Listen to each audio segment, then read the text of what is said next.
to make the change from Gulfstream Park and head on over to Aqueduct because they have a big race this weekend and a big day on Gotham Saturday. It's going to be the Gotham with Kentucky Derby points up for grabs. And my partner this week, David Aragona, in addition to working for Daily Racing Form, he also sets the morning line over at the NYRA, and he does selections and analysis for them, a man that wears many, many hats. So, David, you had to put the odds out for this field. Let's go through the field inside to outside. Our colleague David Grenning does a fantastic job setting the scene in an article at DRF.com. So if you want some extra help, he'll give you some tidbits on this race as well.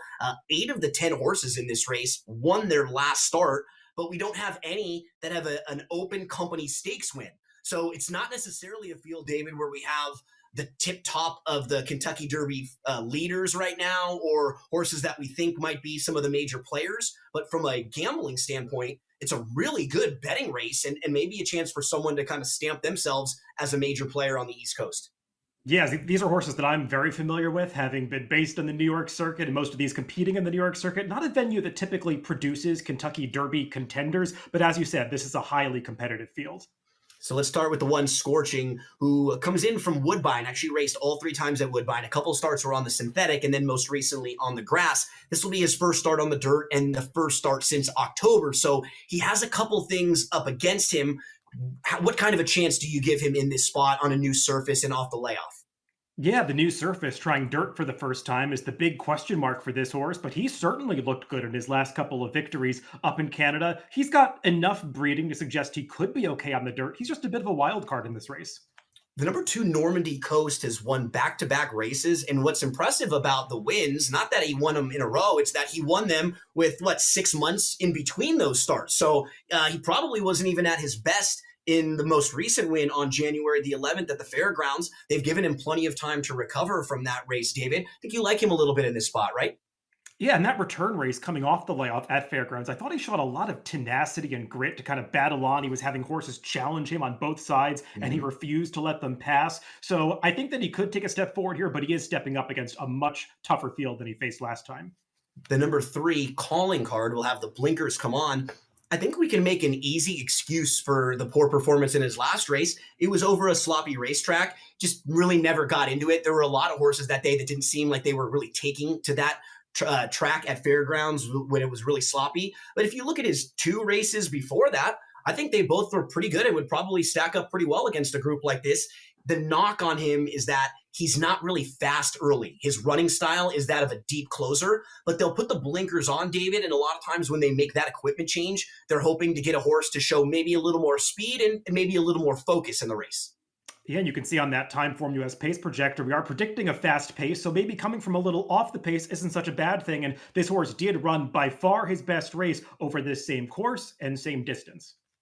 The number 4 Sacrosanct is one of a couple very talented New York breds that are going to be facing tougher company, but they're both undefeated and they're drawn right next door to each other. First up, it's Sacrosanct, who is 4 for 4. He's very fast. He can sit off a little bit if need be, but he's only gone a mile one time. He won at that race.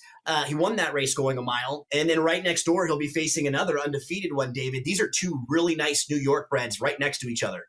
Yeah, these 2 are kind of the keys to the race because they've looked really good against their familiar New York bred company, but now they're stepping out against tougher horses in this proving ground on the road to the Kentucky Derby. Sacrosanct, I thought, was really game last time to fight for his victory. He's a horse that you know is going to be in the mix at the end, but another horse that is likely to be contesting the front end. And Sand Devil, another horse with speed. He's been visually impressive in his races, and he's run some really fast times, but he's got to prove that he can step it up too against this tougher field.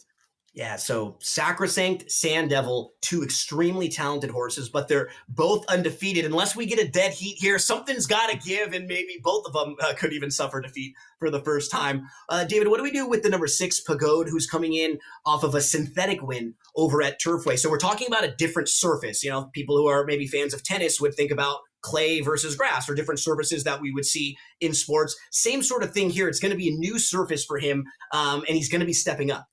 Yeah, and this horse is going to have to run a lot faster on the dirt here than he did over that synthetic surface first time out. But the best thing you can say about him is he looked like he had no clue what he was doing in that race. He was very unprofessional, and he still won. So maybe he has upside. The number 7 Flood Zone was a very impressive winner, but he was facing a softer group. It was against just Florida bred horses. And this race is against all open company horses. So horses that are bred all over. And Flood Zone also won going 6.5 furlongs, now has to go a mile. But he will come into the barn of Brad Cox, which is one of the absolute top trainers in the game right now. He's very good at getting horses that come into his barn to win first time or just to improve them overall. What do you think about this sort of wild card, the number 7 Flood Zone? Yeah, the new owners like what they saw because they privately purchased this horse out of that victory last time. But like you were saying, he didn't beat a whole lot in that race. And he's another one that's really getting a class test here. And I'm a little skeptical that he's going to be up to the challenge. We got McAfee here, who is coming in for Richard Dutrow Jr. But what I'm a little concerned with this horse, David, he's got some time that he missed. He was supposed to run in a race earlier in January, and you can see that he actually doesn't have a whole lot of published works between January 7th and February 1st. So when you're coming into like a tough competitive race like this, I generally want to see everything going smooth and you're flying on all cylinders heading in. What do you think about his chances here?